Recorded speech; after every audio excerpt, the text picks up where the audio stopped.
You're watching Life Report. Pro-life talk. Real-world answers.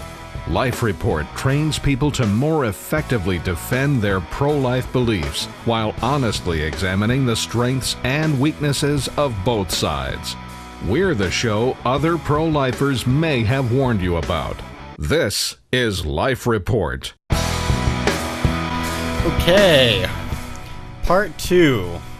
Responding to the View. Welcome to Life Report, everybody. That's a kind of snazzy title. Responding to the View. I know, right? Nice. It'll only work this episode. I know. So,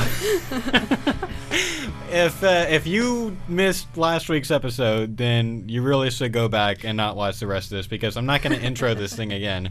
If you're seeing this on TV and this is like the first episode you've ever seen, then you want to go to youtube.com/lifereport maybe afterwards and then watch, and you'll work it out. Yeah. Otherwise you'll be lost. Otherwise you'll be a little bit lost. Unless you're really disappointing intelligent. season finale, by the way.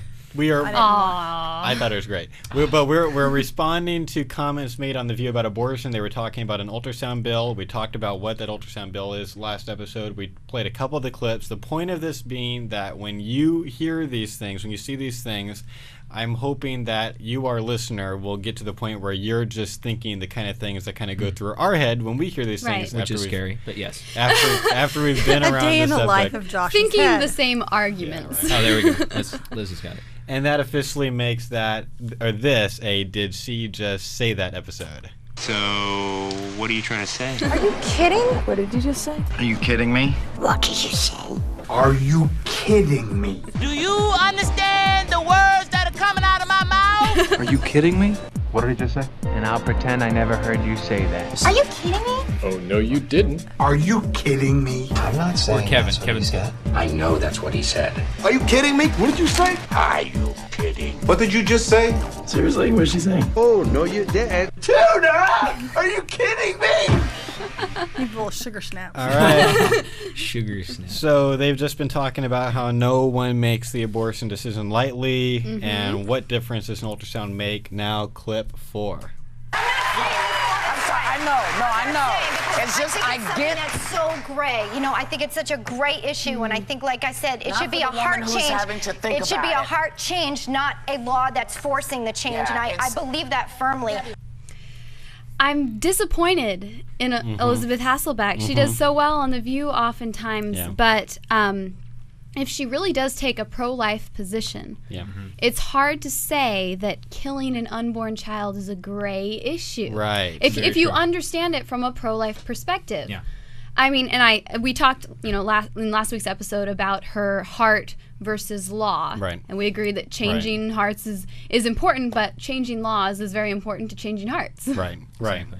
It's only a great issue if we don't know when life begins. Right. If we really don't know when life begins, or I mean, and that's the best argument you can make for this being a great issue. Even then, you give the benefit of the doubt to life. But I mean, but it's not a great. If we don't know if this is human, then suddenly maybe this is a great issue. But since we know scientifically what this is, when life begins, then then the moral arguments are very, very important. No matter whether you end up, no matter what side you end up. So I gotta say, if I were on this show, it would be very difficult for me, because especially for Elizabeth, I mean, she's really always having to really fight for herself. Yeah. Right. You know, and she's got to be careful what she says. Right. And it is, I mean, they do have someone talking in their ear and kind of helping to guide them, but at the same time, it's live television. Yeah. So she can't take back what she says. Right. And I mean, who knows what she was thinking, but at some level, she's got to be trying to find some kind of common ground. Because if you really push it right then, Whoopi's not going to get better. It's going to go worse. Yeah, that's true. You know?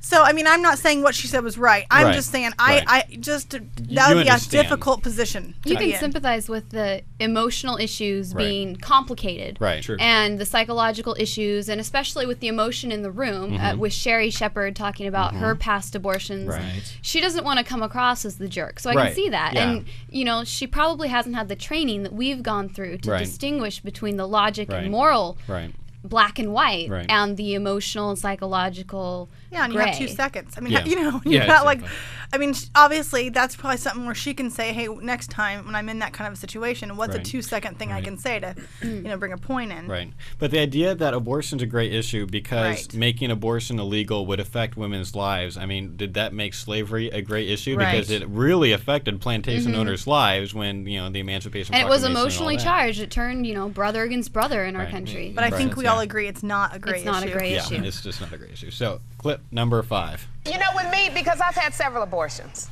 and I think if I had gone in there and they had showed me that, the guilt probably would have made me say, I don't want to kill my baby. I don't believe that. I don't believe that, Sherry. This is Sherry. I would have seen. Why'd you have them several times? Yes, I did have them several times, but I wasn't thinking of. I chose to not think of this baby as a moving because I couldn't deal with that. That's an honest I wouldn't have been able to deal with that. That's why I say that.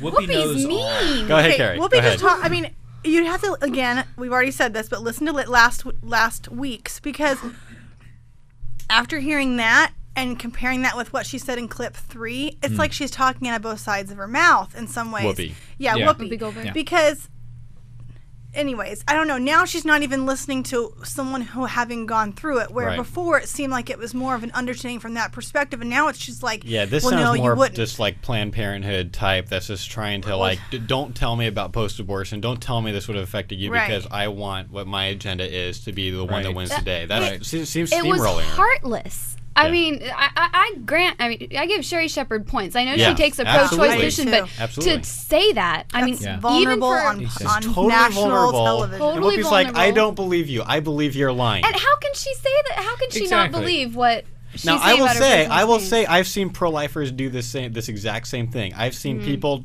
go and give like this horrible story. And yes, do sometimes people lie to us or exaggerate their stories to make them sound more emotional? Absolutely. But you don't just go, it's not effective to just say, well, I don't believe your story. It's like, that's not effective whatsoever. Right. And it's part of it is it's speaking in the hypothetical. Here, Sherry Shepherd is saying, if I had, this isn't even real. Right. She's proposing what she thinks her subjective psychological position would be had she been in a situation that we can't recreate that experiment for. Right. And Whoopi dismisses it as though she knows Sherry better than Sherry can even hypothesize what she might be. Well, it's just ridiculous. So here's my question for Carrie is what Sherry's saying here, that if she had been in Oklahoma when this after the ultrasound bill had passed, if she had been given the chance, or in this case, she's actually, in her mind, she thinks that the bill forces you to see an ultrasound. So what she's saying is that if I was theoretically forced to see an ultrasound image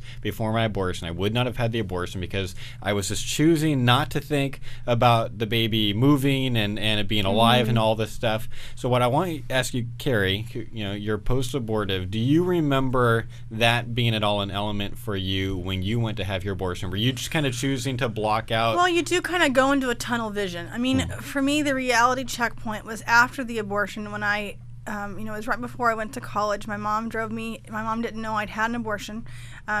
So our relationship was kind of interesting during that time because I was keeping it from her. And I just kind of was just trying to get through it. And so then I get down to college and it's, I'm away from everything. And then it all hit me what had just happened. So, I mean, it just really depends on the degree to which a woman's doing that. Right. But yeah, if that's, it's a element of reality. And it brings it back beyond the panic that a woman's feeling to see something.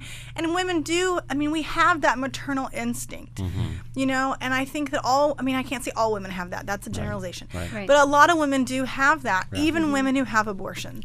And I think that it does take it into that maternal area. And so I do think Sherry brings up a very good point, that because now it takes it beyond just this problematic situation that you find yourself in where you're panicked to now see, this is my child. And so, just that all in and of itself is going to change the situation. And who knows? It really is hard to say if that's going to change people's minds. But we do know statistics show that there are women who are forced to have abortions, and maybe that would give them the, extra I can't think of the word, but courage that they need in order to say, no, I'm not doing this. Whatever you're trying to force me into, whether, I'll lose you as a spouse or as a, significant other, or sorry, Mom, I'll find another place to live. I mean, so you just never know.